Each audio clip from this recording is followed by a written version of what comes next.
தேர்தல் உத்தி தானாங்க. ஒரு ஹெட்லைன் கிராபிங் இல்லாம எப்படி நம்ம எலெக்ஷன் ரன் பண்ண? இப்ப நாளைக்கு பிரதமர் வருகை ஹெட்லைன் அதுதான் வரும். இப்போ இது சொன்னா இது ஹெட்லைனா மாறும்.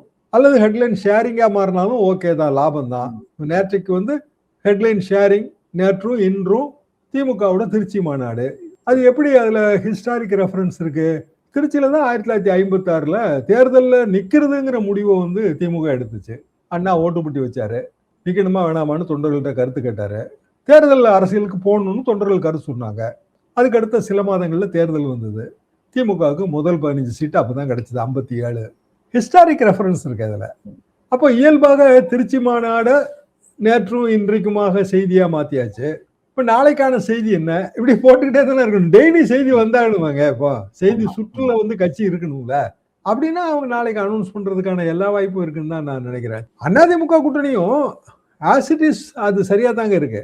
பிராக்டிகல் சிக்கல்னு நான் அதுல பார்க்கிறது என்னன்னா, என்டிஏவுக்கு இத்தனை இடம், அதிமுகவுக்கு இத்தனை இடம், அது வந்து அந்த பேக்கேஜ் சிஸ்டம் நல்லது இல்லை.